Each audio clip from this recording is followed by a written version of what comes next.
G'day, and thanks for stopping by at the eCape today. In this fourth episode on my IBM PS2 Model 30 286 systems, I'm looking at putting the faster memory and the accelerator board in the second PS2 machine and see what happens. Maybe it will work.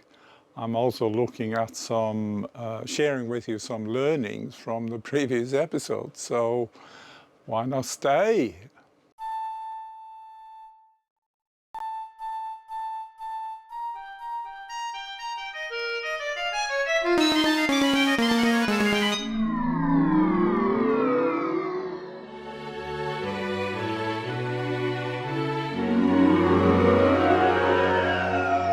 Well, thanks for coming into the eCape today.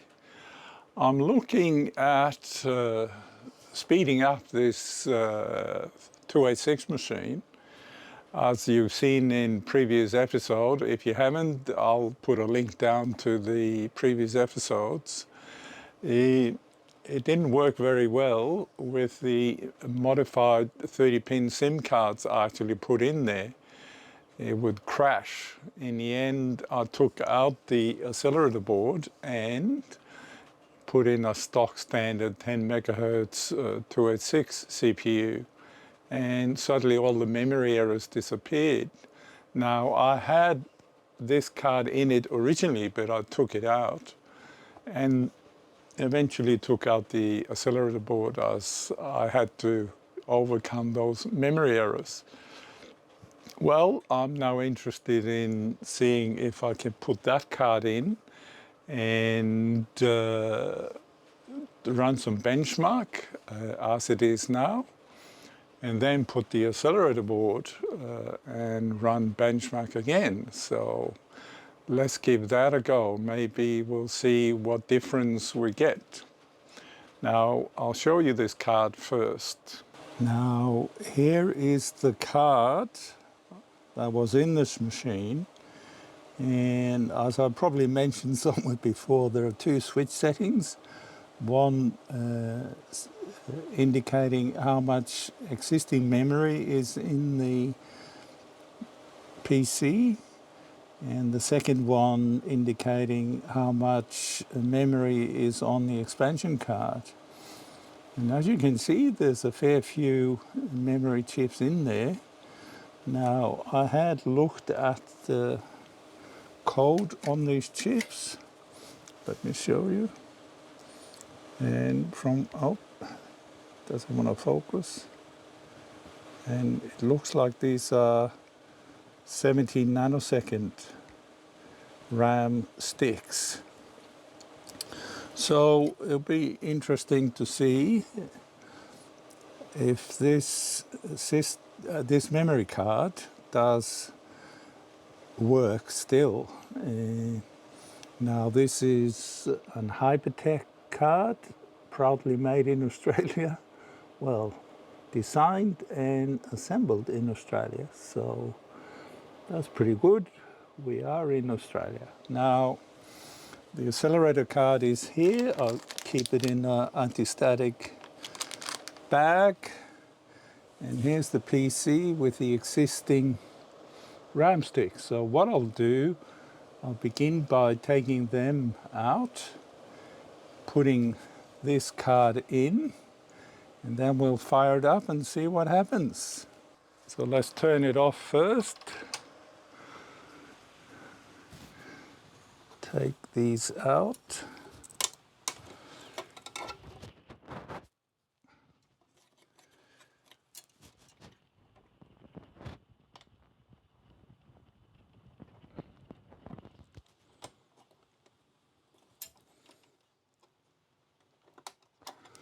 There we are. And we put this one in. Now, be interesting to probably have to move this a bit.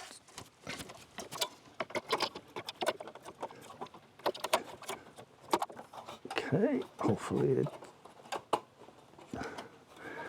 doesn't matter where it goes in. I can't see very well. Okay, that's better.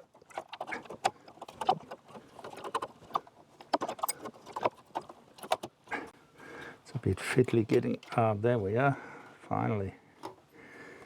And this one back in here, my hard drive. All right, no RAM stick, just the memory expansion card. So what will happen now? That will be interesting. I'll just point this at the screen and I'll tell you why later when we talk about some of our learnings. All right, you should be able to see this, so let's power it on. I've no idea what will happen. Haven't powered it on before with the expansion card. Oh, ho, ho, ho. Memory error. Doesn't like the expansion card. I wonder why. Let's check the switch settings. Well, that was a bit of a failure.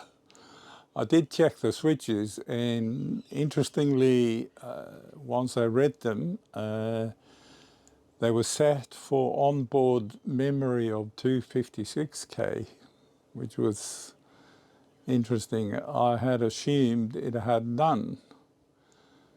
But what I've figured out now is if I put it in with switch setting none, that is the PC the expansion card is put into, it fails with a memory error. However, if I kept these two modified SIMs, which I actually have modified,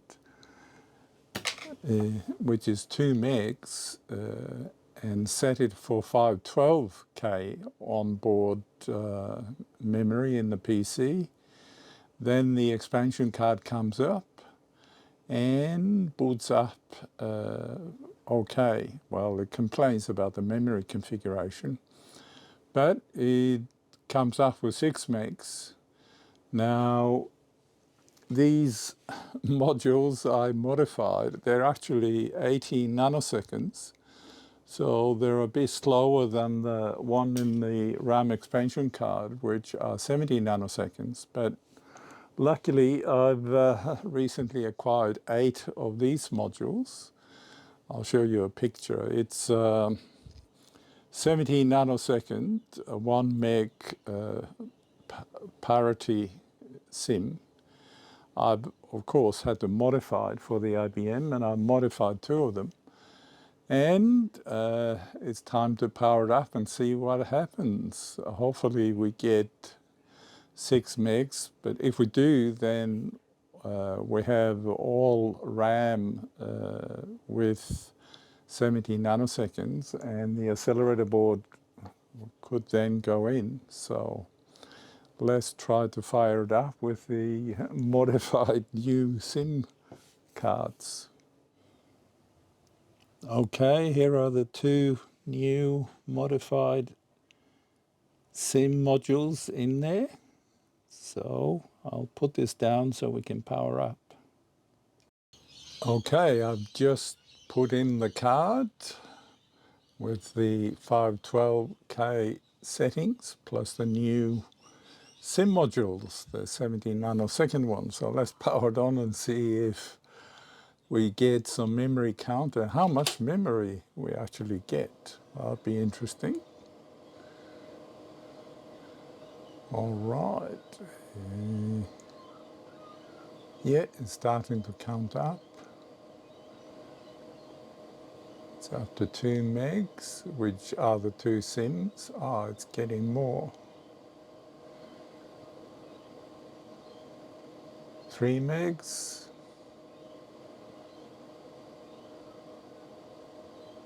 4 megs. Now there's 5 megs according to the switch settings on the card, and it goes up to 6. All right, we have 6 megabytes.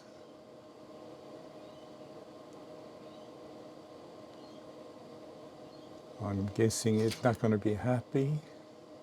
Yes, memory configuration, we'll have to run that.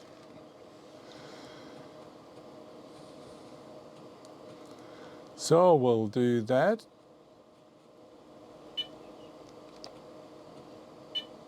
Yes, reconfigure memory.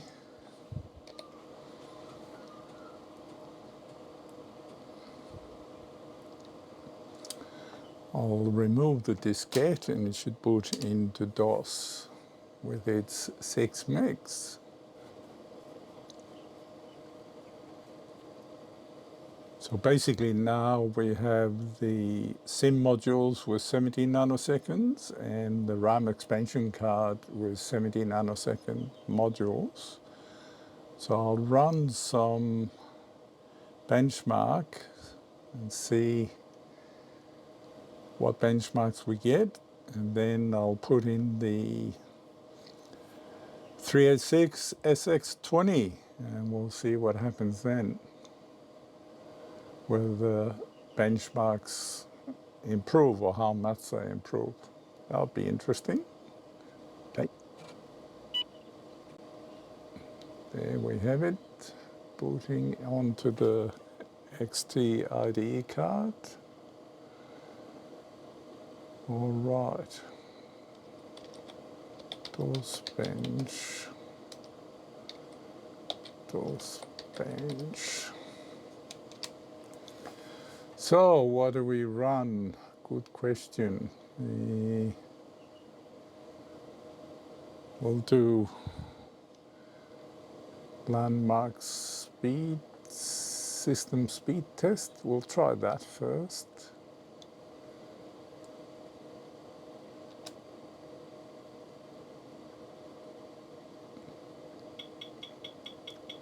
Okay, computer performs like an 11 megahertz AT.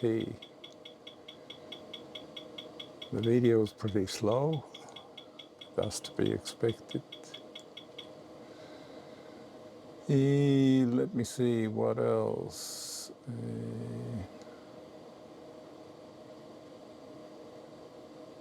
Well, we have a slow PC, I'm assuming. We can do 5.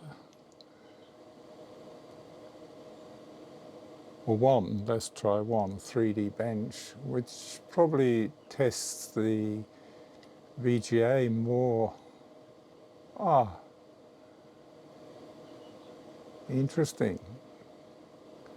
Something happened there. 110 and 8000. And Control Alt Delete doesn't work. Well, we'll try it again. Yeah, I'm not sure what test to try. Well, if we did 1, it crashed out. Let's try 1 again and see if it crashes out like it did before. No.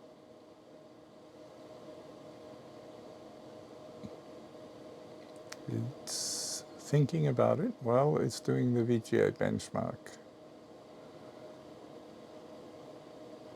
Now I'll skip through this because it takes a bit of time. Okay, we're almost there.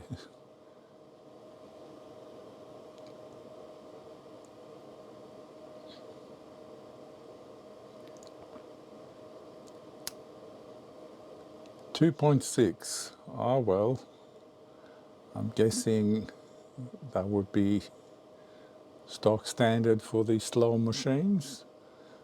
The one thing I don't know is how to get out of this. I'll have to power it off. Well, I'm going to take out the CPU and put in the accelerator board. So we get the chip extracting tool. Okay. That came out nicely.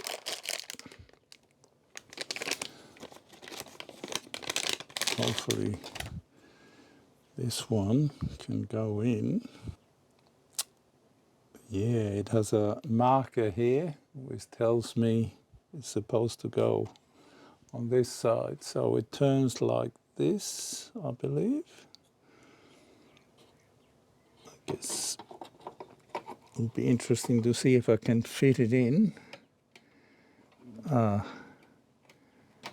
Is the Dallas module going to be in the way? I'll take the Dallas module out. Okay, while I do this, and hopefully I can fit that back in.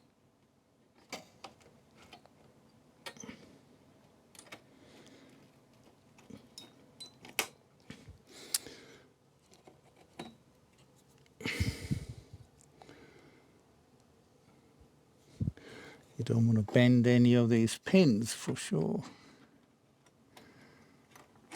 Okay, that's how it got in. I'll put the Dallas module back. Yeah, it's a bit in the way when you install it, but let's see what happens. I'll put the RAM expansion card back in, which comes here. Be interesting to see what happens now. I'll show you on the screen. All right, with the accelerator board in, let's power it on and see what happens. Well, the thumb life is counting up. That's a good sign.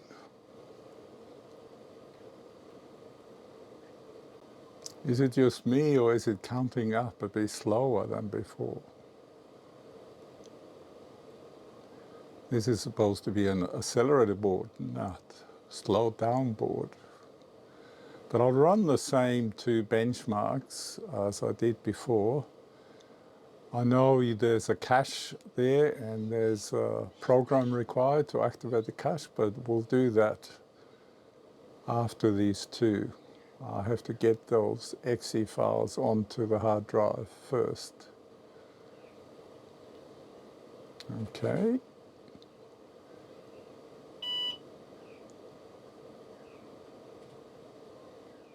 Well, it's counting up the memory and then nothing. That's a bit odd. Let me check the XT IDE card. Maybe I disturbed it. Well, I'm back to where I was with the accelerator board.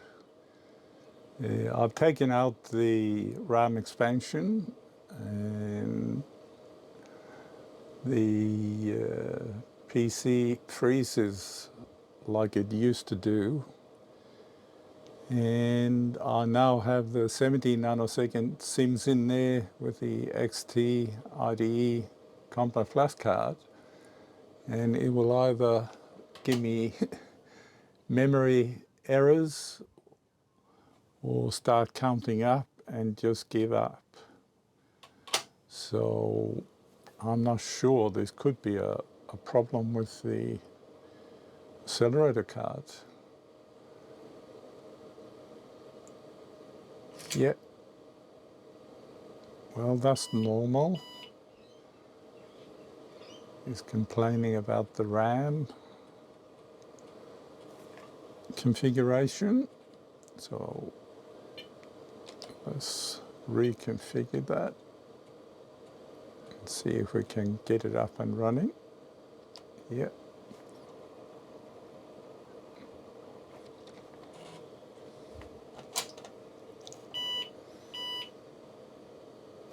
No, it's up to its old tricks. Definitely something wrong with the accelerator board.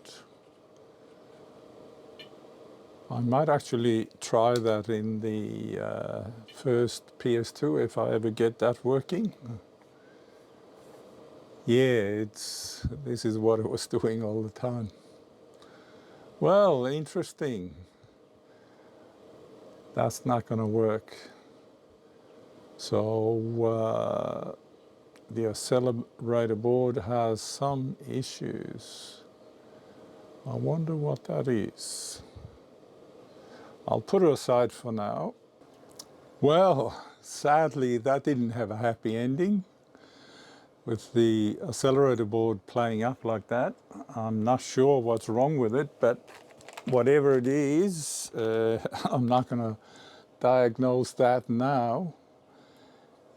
I'll put the RAM expansion card back into the PC, and we still have 6 megabytes of memory, so I'll leave it there and continue trying to work out what's happening with that, but that will take a longer time. I prefer having another PS2 Model 3286 like the first one. Whenever I get the crystals for that, and if I get that working, I'll try this in that one as well and see what happens. But to the next item, I was going to share with you some of the learnings, and one of the things I learned when I was showing you in the last episode, the disassembler code, I'm not a assembly language guru, so I could stumble through it, but it would have been invaluable having someone with assembly knowledge explaining to me what's happening. And guess what? I did find someone, and that is an AI. So let me show you. Now, in the last video, I showed you the disassembly using IDA Pro, and I've got it back up and running.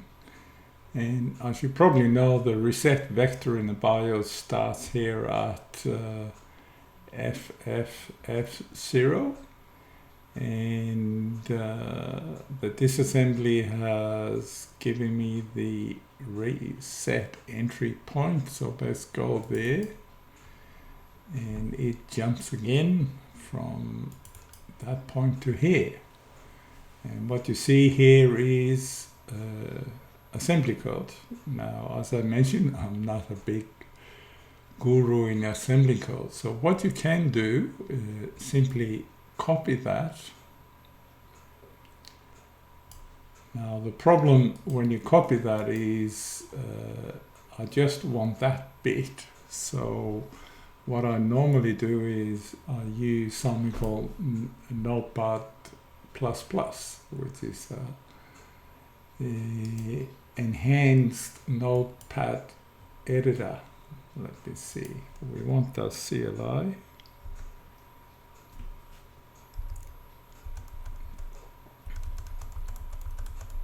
Put that in here, CLI. Okay, so we only want the assembly code, so I hold down the Alt key and I can then just copy the assembly code and say copy. Now what do we do with that? Well, we get ChatGDP. Now I've got here a question for ChatGDP. Can you, sorry, helps having you with a U. Can you explain step by step the following assembly code is doing, please? Then I'll just post this in. As you see, where's the, yeah. And then I'll send it to ChatGPT. Okay, it will now then go through this line by line, approximately, and explain to me exactly what is happening step by step. This is like having an assembly guru standing by your side and explaining all these things to you one by one. So if you're struggling, that's one way of doing it. Okay, it's is doing a step by step. I said step by step, and it's doing step by step. You don't have to do that. You can just say, explain this to me, and it will summarize it for you. What you can even do is, before you actually post, or after you post in the code, you can actually give it the values of some of the registers, and it will then take that into account and tell you what happens. Okay, here comes the summary. So this is a very powerful way of learning assembly code. Pretty clever, isn't it? Yes, that was interesting. But another thing, when I was reading the assembly code, it was setting the NMI mask and using IO port 70, which actually calls these real-time clock Dallas chips. And I was a bit confused now. Why would they store the NMI masking bit inside this thing? Because it has no other connection to the CPU, which it would need if the CPU was going to query the NMI mask bit. But there is a reason. So as it turns out, one of the chipsets which drives actually the real-time clock chips intercepts that I/O channel request and sets the NMI masking bit in the chipset, where the CPU interacts with it without having to do a I/O channel request. That was a bit confusing. Now, this was shown in the technical reference manual for the Model 50. I'll show the page here. It talks about the NMI masking there using IO port 70, but it doesn't explain that it's actually not in the real-time clock chip itself. It took me a while until I scrutinized the VLSI chip, which I'll show you, that actually intercepts that request and manages that NMI masking status bit inside the VLSI chip itself. But anyway, that was interesting. Another thing I alluded to in the beginning was the fact that I wasn't screen capturing the output of the monitor. I was using a camera to record the output. If you recall, in a previous episode, I found out that if you use the VGA splitter cable, it actually generates a 2401 error on the PS2 machines. Now, I was interested in delving a bit deeper into that and pulled out the schematic, and from what I could see, the RGB lines are fed into comparators, which in turn produce an output that goes into the VGA jungle chip, which is the IBM proprietary one.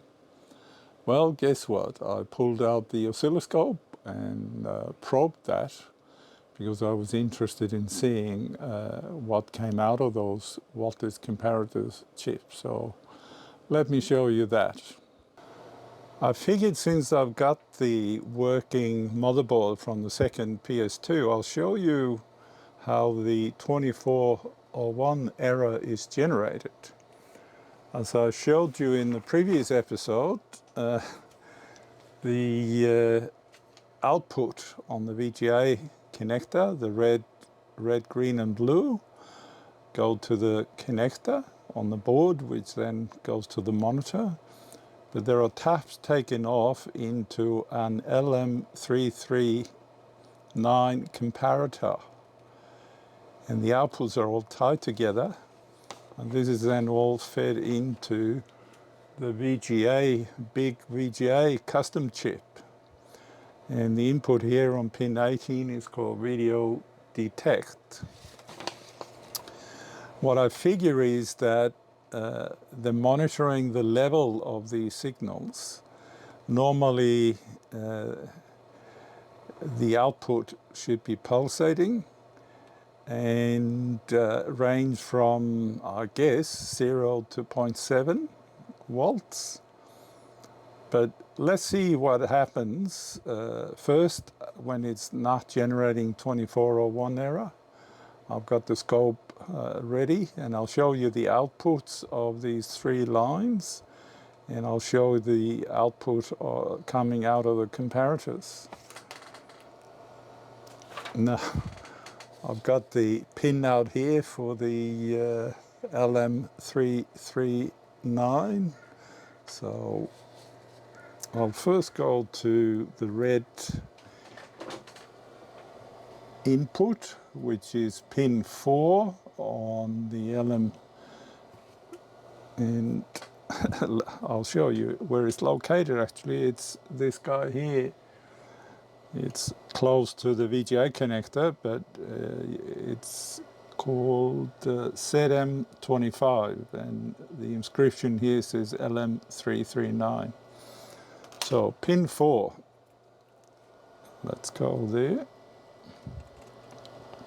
1, 2, 3, 4.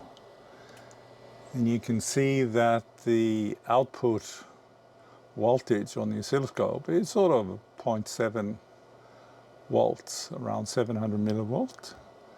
That's the red one. The green one is on pin 6, which is this one. That's sort of similar. I've got a DOS shell up on the monitor, and it's mostly white, so the signal should be similar. And then we have the green, the blue one on pin 8. It's slightly lower, but you get the picture. Now let's look at one of the outputs. It doesn't matter which one I look at, they're all tied together. We can go to pin 1, which is the blue output. And I'll have to change the vertical, because what we're seeing here is the output from the comparator. And you can see it's pulsating up to 5 volts, like a logic signal. And you have lots of pulses. All right, now I'll show you what I've got here. I've got the VGA connector connected to the monitor. You can see the output, the DOS shell. I've got another monitor up here. I don't have a lot of space on this desk, and I've got an unconnected second monitor cable here. So what I'll do, I'll connect that. Let me show you.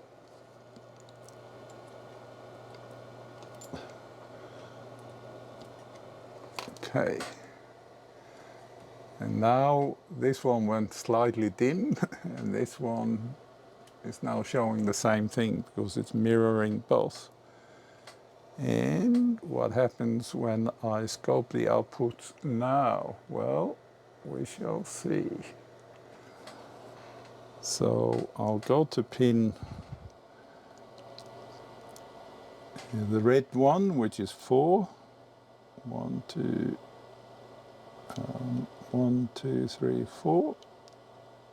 I hope you can see that. I'll show it. Oh, you can't see. My hand is in the way. Oh, I'll see if I can do it the other way.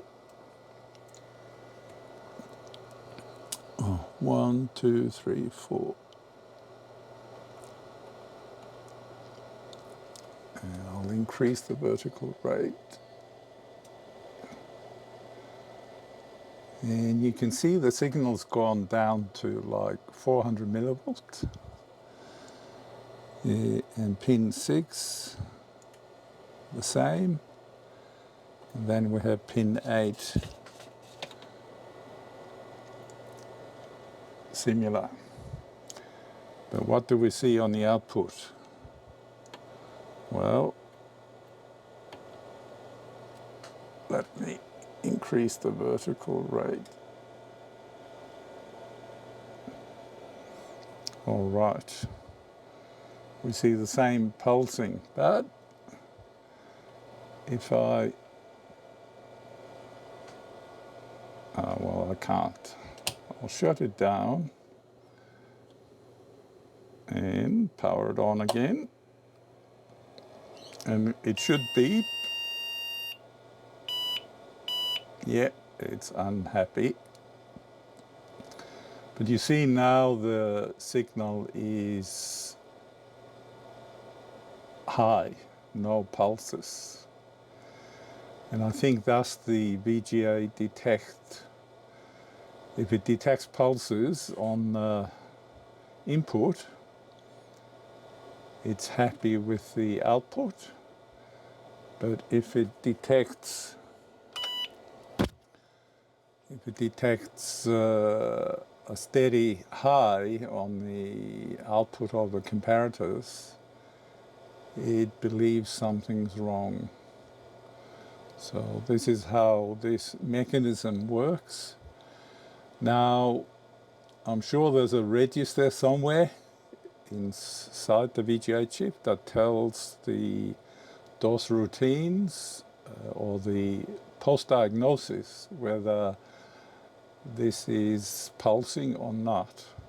I haven't found it yet, but if I do, I'll share that with you. So now you know how this mechanism works, and if you get a 2401 error, at least you can double check this signal in case there's something wrong with that input into the VGA chip, like the LM339 having a problem. So I hope this has been interesting for you. As I said, I haven't received the crystal yet, but I might look at doing something for December, hopefully. So, thanks again for stepping into the eCape and spending some time with me. I hope you learned something like me.